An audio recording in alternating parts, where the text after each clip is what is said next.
Exposition of the Holy Quran. By G. A. Parwez. Glossary. 1. Ad. 2. Aaron, Harun. 3. Abraham, Ibrahim. 4. Adam, Alif Dal Mim. 5. Al-Kitab. 6. Al-Imran, Alif Waw Lam. 7. Alim, An Lam Mim. 8. Allah, Alif Lam Ha. 9. Amra, Alif Mim Ra. 10. Anbiya. 11. Anfal, Nun Fa Lam. 12. Ansar, Nun Sad Ra. 13. Arafat. 14. Azar. 15. Biabal, Babylon. 16. Bidar, Ba Dal Ra. 17. Bahira, Ba Ha Ra. 18. Bani Israel. 19. Book, books. 20. David, Dawood. 21. Deen, Dal Ya Nun. 1. Ad. The people known as Ad were successors of Noah's people. 7. 69. They had a flourishing economy. 26. 128, 89. 8. But were destroyed because they opposed the laws of Allah sent to them through different Anbiya, last of which was Hud. 11. 58 to 60. Opening parenthesis. 7. 71 to 74. For details, please refer to the book Ju-e-Nur by Allama Ghulam Ahmad Parwez in Urdu. 2. Aaron, Harun. Aaron was elder brother of Moses.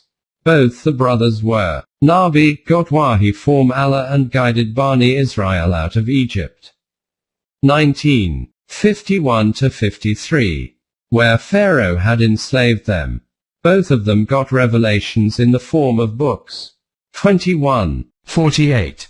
37. 117. The Nubuwwat of Aaron has been attributed to a request from Moses to Allah. 20. 25 to 36. 3. Abraham. Ibrahim.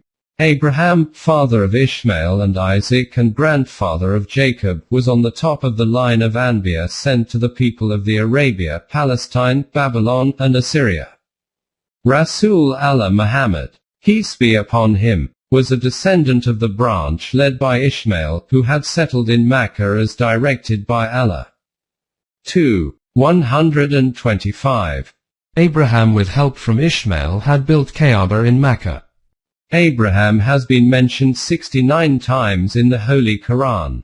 His life as a Nabi has been well detailed. He is the only Nabi besides Rasul Allah, peace be upon him, who has been declared the best model for Mu'mineen.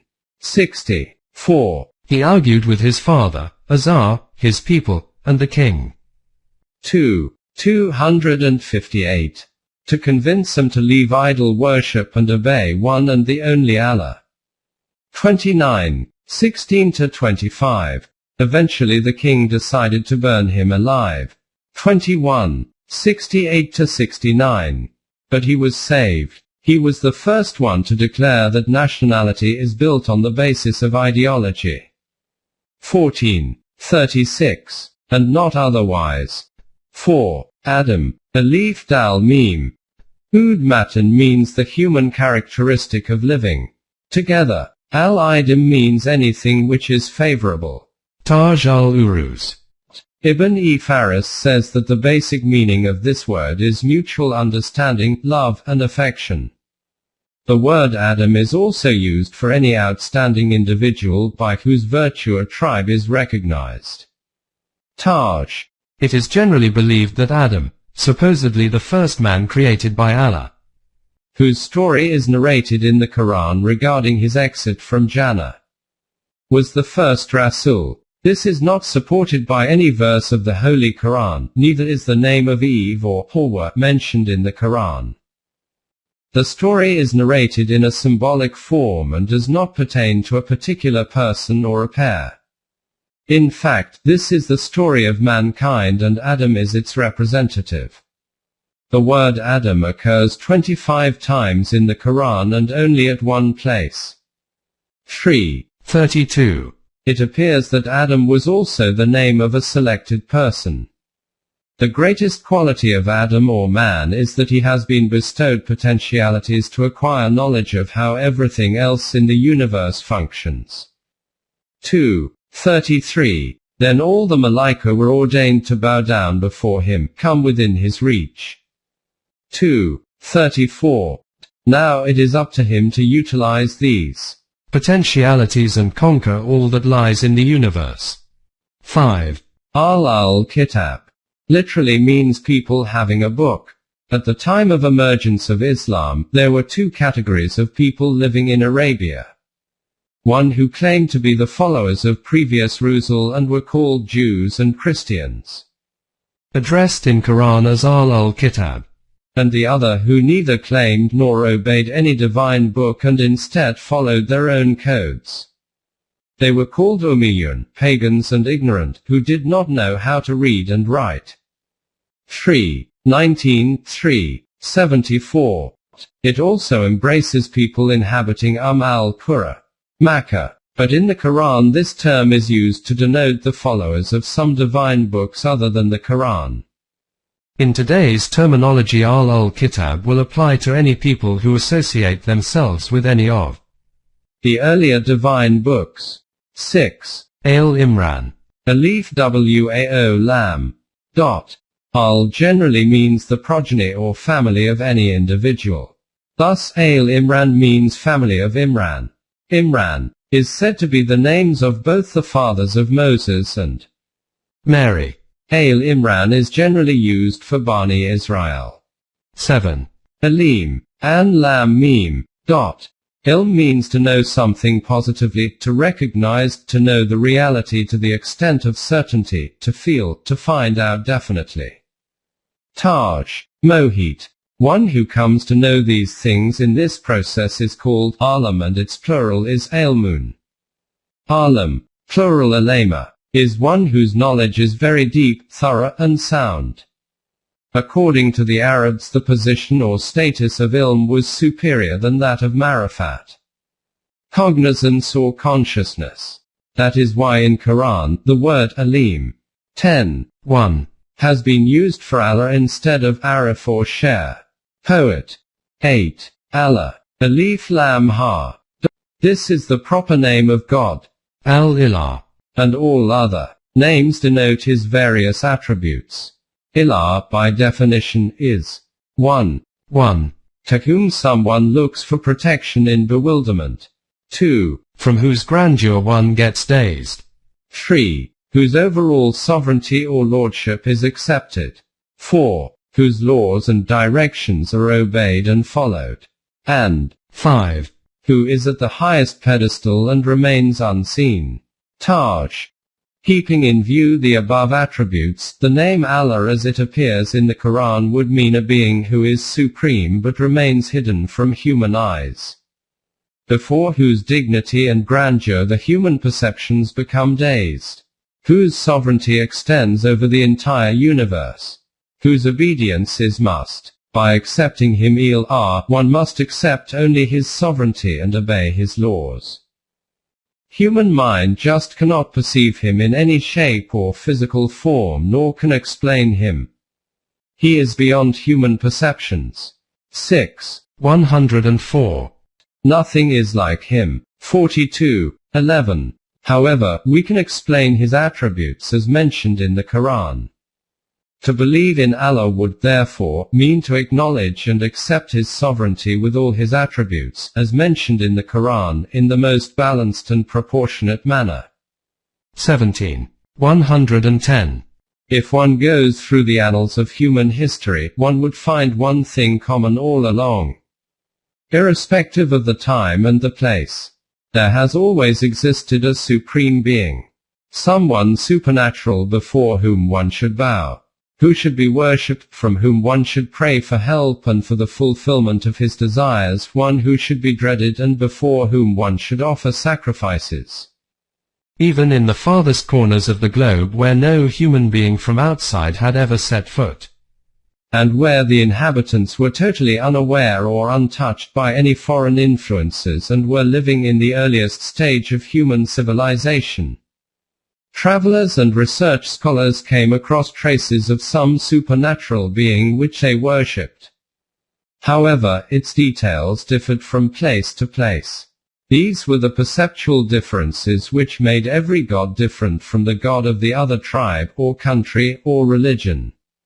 It is, therefore, incorrect to say that the gods of all religions is the same. Rama or Rahim is one and the same thing. The father of Christians, the Judea of Jews, the Ishwar or Paramatma of Hindus and Ahmazd of Zoroastrian are totally different from each other, as their attributes are different from those of Allah of the Quran. He is above all perceptions. He cannot be transformed out of a stone or a log of wood. The real concept of Allah can only be perceived by explaining his attributes as narrated in the Quran, since only the Quran is exalted from the interplay of human thought. It is because of this reason that the Quran does not accept the existence of God which various people or tribes or religions have carved out of their own thoughts. The question then arises as to why is it necessary to have faith in Allah of the Quran. Almost all the psychologists and research scholars agree on one thing: a human being consists of a body and a soul. This soul, or self, is given to every individual in a latent or undeveloped form by Allah. The mission or object of a human being in this earthly life is to manifest and develop this self in such a way that even after death it is capable of entering into another higher, totally different phase of life and does not lag behind. To test or examine whether one's self is getting developed or not, he must have a model or a test before him, in absence of which he is likely to get astray. Or worse, everyone could set his own standards. The supreme, the complete, the most balanced and infinite being to serve as a perfect model is Allah, whose attributes are called Asma al-Husna. These Asma al-Husna are spread over the pages of the Quran as glittering pearls, and man ought to incorporate them in his person to the extent of human limitations. The way in which these attributes, Asma al-Husna, can enrich the personality of a human being can best be ascertained from the day-to-day life of the exalted person of Muhammad Rasul Allah. Peace be upon him. In other words, a human being can examine and test from time to time if his self is getting developed by comparing himself with these attributes. As a human body gets nourishment according to well-known physical laws, there also have to be some laws and values for the development of that self. These laws and values are explained in the Quran as various attributes of Allah. If someone wants to test the development of his self, he should examine as to what extent the attributes of Allah are reflected in his own person. That is why it is necessary to have faith in Allah alone. The word Allah has been used 2,697 times in the Quran. 9. Amra, Alif Mim Ra. Al-Amarato wa Tiamor means a signpost made of small stones in the desert to indicate the boundaries or to show the path. Al-Itamar means to consult. In verses 7, 110, and 26:35, the Pharaoh asked his chiefs about Moses, "So what do you suggest in this matter?" Mu'tamar means the place where consultations take place, the conference room and the conference itself. Amir is a person who is consulted, also a person who gives guidance to a blind man. Taj. It also means abundance. Taj. Other meanings in which Amra is used are to order, to direct a situation or a position. When it is used in the context of giving directions, then its plural is Awamir. As we use Awamir and Nawahi, its antonym. However, in the Quran the word Awamir has not been used. When Amra is used in the sense of a problem or a situation, its plural is Umur. Al-Imarato means a government or state. Taj. and Amir means a person who gives directives. In verse 7:54, Amra has been used in a different form than Kalk. Here it is important to keep in view its basic meanings, i.e., guidance, indication, direction. Ibn Faris says that nourishment is also one of its intrinsic meanings. Kalk means to bring into existence various things by mixing different elements. This presupposes that these elements already exist.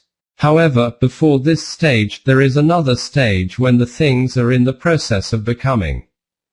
This planning stage is Allama al-Amra. Amra also means the laws, rules, or disciplines according to which things in the universe are existing. Quran says that when Allah decides to create something, He says be, and so it becomes. How does it take shape and form, and where does it comes into being, we do not know, as it is beyond our comprehension. Dr. Muhammad Iqbal, in his essays on reconstruction of religious thought in Islam, page 103, quotes Pringle Patterson, a famous thinker who exposes the helplessness of English language. He says that English has only one word about the creation of universe, whereas there should have been two different words to explain two different phases. Arabic has two words, Kalk and Amra, to express the two ways in which the creative activity of Allah reveals itself to us.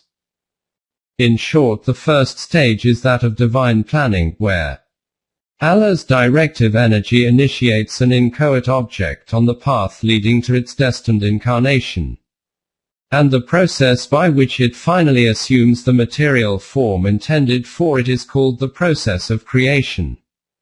Creation involves the blending of various elements in a particular manner and proportion, so as to produce an entirely new thing. For instance, the formation of water through a combination of hydrogen and oxygen. How the divine planning operates in the various stages of Amra is not known to us, but in the world of creation, it can be comprehended through the physical laws. Indeed, man can not only comprehend the operation but also cooperate with Allah in this creative process. The laws under which the various objects in the universe function are made in the world of divine planning.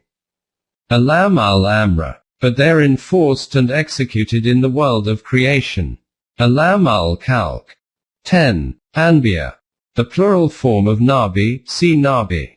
11. Anfal. Nun fa lam. Anfal, plural of the word naval, is the excess of any action which is in addition of the required one. Some scholars think that its meanings are the spoils of war, but others opine that it also pertains to something else. Taj. In our opinion, this should not be tied to the spoils of war.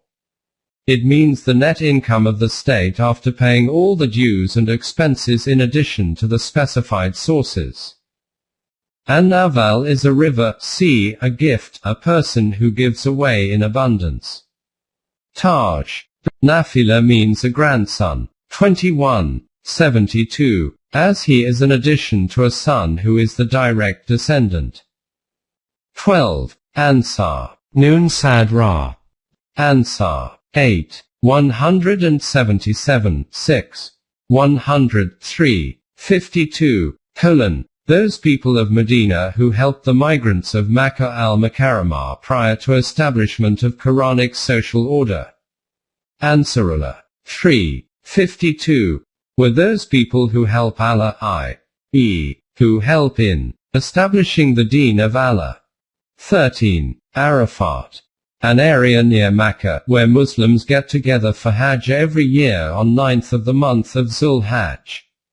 Rasul Allah, peace be upon him, delivered his famous speech during the last Hajj he had performed as Rasul Allah from a hill in Arafat, which is known as the Mount of Rahmat. Jabal Ur Rahmat. 14. Azar. 6. 75. Was father of Abraham. He was the head priest and an idol maker. Abraham tried to reason with him to leave idol worship. 6. 75. But since he did not, Abraham excused himself. 64. 9. 114. And left him. 15. Babel, Babylon. Babel is the name of an ancient city in Iraq, which was the cultural center between 3000 to 2000 B.C. In Jewish stories of magic and supernatural phenomenon is a story concerning Harut and Marut, the two angels in Babel who used to forecast future and teach people magic. Allah has contradicted this in verse 2, 102, saying that the story is fake and imaginary. 16. Badar, Bad al-Ra.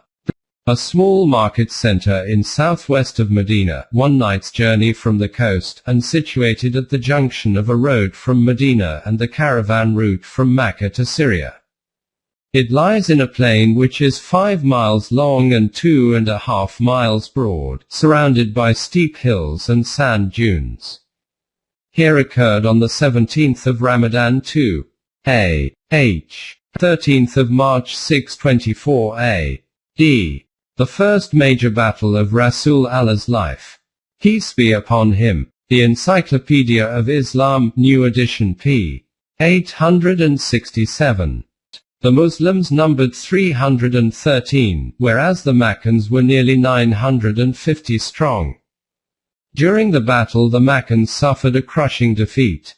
Nearly 70 of them were killed and 70 taken as prisoners, whereas the number of dead from the Muslims was only 15. The Quran mentions regarding the help rendered by the Malaika at this occasion in verses 3, 122, 8, 9, 12, 17. Bahira, Bahara. She-camel devoted to the gods. Idols. During the pre-Islamic days, her ears were torn and no one was allowed to milk her. 5, 103. 18. Bani Israel. Opening parenthesis. Literally meaning the children of Israel. Jacob was the grandson of Abraham. His title was Israel, which means man of God. His descendants are known as Bani Israel. His fourth son was Yehuda or Judea, whose tribe was settled in Palestine. From this reference, this tribe came to be known as Jews and the remaining tribes as Bani Israel. However, with the passage of time both the tribes were known by both the names. Jacob's homeland was Palestine, but when Joseph came in power in Egypt, these people migrated there and were held in high esteem. Gradually they were subjugated by the pharaohs and were treated like slaves. When they were immensely humiliated, highly despised and degraded, Moses was sent towards them, who pulled them out of Pharaoh's slavery and brought them again towards Palestine around 1200 B.C. Here they again rose to glory. Anbiya David and Solomon were born here. After them once again they went astray from the divine laws, got divided and weakened. In 599 B.C., the king of Babylon, Bakhat Nasser, invaded Jerusalem, ransacked it and took them in captivity to Babylon. The Quran mentions their first destruction in verse 17. 5. There they were made to live a miserable life. 17. 5. For nearly 80 years. Till King Cyrus the Zulkarnain, Darius and Artaxerxes came for their rescue one after the other, helped them settle in Jerusalem, and permitted them to rebuild the temple in 515 B.C. Reference to this rehabilitation is given in the Quran in verses 2, 259, 17. 6. After some time the Jews again got themselves degraded, and were invaded by Alexander the Great in 332 B.C., and later by Ptolemy in 330 B.C., when Jerusalem was again captured and subjugated. After this, Jerusalem remained under the Greeks for a long time, till the Pope of Rome almost destroyed it. In 51 B.C., another invasion destroyed Bani Israel almost completely. The Quran refers to this second destruction in verse 17. 7. At this stage, Allah gave them another chance by sending towards them his Rasul Jesus in Jerusalem, but the priests conspired against Jesus and thus lost the chance. In the year 70 A.D., Titus the Roman governor invaded him and their central authority was completely destroyed. Encyclopaedia Britannica mentions, in the 10th day of 7th month, an unprecedented havoc and misery fell Jerusalem and the kingdom of Jews finally came to an end. The Jews got a final chance at the time of Muhammad Rasul Allah, peace be upon him, but again they opposed him tooth and nail and were thus turned out of Arabia. The Quran mentions this in verse 59, 2. After this they were known as the Wandering Jews, till some superpowers got them a homeland in Palestine after the First World War. Another distinctive thing about Jews is that their religion is racial. A Jew is one who is of a Jew. No one else can be converted to this religion. 19. Books. This is the literal translation of the word kitab. In this exposition, it implies the collection of verses revealed by Allah to a particular Rasul and subsequently through Muhammad Rasul Allah, peace be upon him, to the people at large. See Wahi. 20. David, Dawood in Arabic, one of the descendants of Abraham. 6. 58. Was one of the greatest Anbiya sent to Bani Israel. During his era, Bani Israel reached the heights of power and glory. He killed Goliath in a battle. 2. 251. Most likely prior to his nubuwwat. He was physically a very strong person. 38. 17. But at the same time very intelligent. 38. 20. And obedient to Allah. 38. 17. 21. Deen. Dal Ya Noon. This word has been used in various forms and meanings. E.g. power, supremacy, ascendancy, sovereignty or lordship, dominion, law, constitution, mastery, government, realm, decision, definite outcome, reward and punishment. On the other hand, this word is also used in the sense of obedience, submission and allegiance. Taj. Mohit. The author of Latif al-Lafat states that its meanings are accountability, supremacy, plan or habit. In Kitab al-Ishtikak its meanings are given as obedience, habit, etc. In the Holy Quran this word is used in almost all the above meanings in as many as 79 verses. Deen also means a repetitive habit, so rain which always falls at a particular place is called deen. Taj. Ad-Deen is to surrender before that supreme authority which provides nourishment to the entire universe and lays down the laws and the code. 2. 131 to 132. At another place it is called Islam. Verse 56, 86, mentions about the people who are not under any command and authority, Gaira Madin. In verse 12, 76, Deen al-Malik is mentioned as law of the king, and in 24, 2, Deen Ilah is mentioned as law of Allah. However, in verse 24, 25, it is mentioned in the sense of reward and punishment. It can also mean accountability. Ibn Qutayba. In verses 82, 17 to 19, the Quran itself explains its meanings by putting a counter question. The day of Deen, and what do you understand as to what is the day of Deen? The day of Deen is when no man has any power over another man and all the affairs of mankind would be decided according to the law of Allah. Verse 1, 3 also gives reference to this day, period or stage of history when mankind would lead their lives according to the law of Allah on their own free will. The fundamental and basic quality of this period would be that no man would have any authority, power or supremacy over the other. Supremacy, authority and power would only be to the laws of Allah. That is the meaning of Malik Yawmiddin. These laws of Allah in their final and complete form are given in the Quran, and are called ad-Din. To regulate our lives according to these laws is al-Islam. In fact, there are various terms prevalent in the world, e.g., social system, code of life, law of the government, constitution of the state, etc. But the Holy Quran has used only one all-comprehensive word, ad-Din. This is the social order, the code of life, and the constitution prescribed by Allah. According to this constitution, it is Allah alone who has the power and the authority to impose any restrictions, or draw boundaries regulating human freedom, and no one else. Therefore, in ad-Din the ultimate sovereignty rests with Allah alone, and this sovereignty is exercised through His book.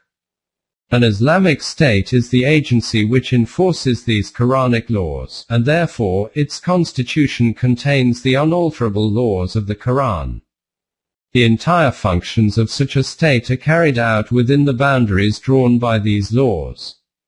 The object is to maintain an ideal balance in this system of justice and equity. This, in other words, is ad-Din. The Holy Quran has described Islam as ad-Din, which is generally translated in English as religion. In the light of what has been stated above, it should be clear that this supposed English equivalent is not only incorrect but distorts and vitiates the true significance of deen. According to the Quran, Islam is deen, which means a code of life, a social system, a polity. 3:18:5. This is the deen which Muhammad Rasul Allah, peace be upon him, brought. 9:33. And would ultimately triumph over all other ways of life. The word mazhab has not been used anywhere in the Quran. It is, therefore, not proper to term Islam as religion or mazhab. Mazhab, in the literal sense, means a passage or path made by man, and deen is that code, law or system which one gets from Allah. That is why there are so many different sects in mazhab, but none in deen, and whoever indulges in sectarian feelings is called mushrik. Deen revealed by Allah was and is one, and there is no room for any sect in it. Sects are made by man, not by Allah. Earlier too, Allah had given His deen to mankind from time to time through various rusul, but after their demise people forgot the divine books and instead devised their own ways. In this way they lost the deen, and replaced it by man-made mazhab. Ultimately Allah gave His last deen to mankind in the Quran and took upon Himself the responsibility of preserving it for all times. This was the deen which became the code of life and the constitution in the lifetime of Rasul Allah, peace be upon him. Unfortunately, Muslims too set aside the book of Allah and started following man-made laws, thereby replacing Allah's deen with mazhab. As a result, now the Muslims also are, in a way, at par with the followers of other religions. However, the Book of Allah, the Quran, is still with them in its original form and can be adopted if anyone wants to recapture the old glory of Islam.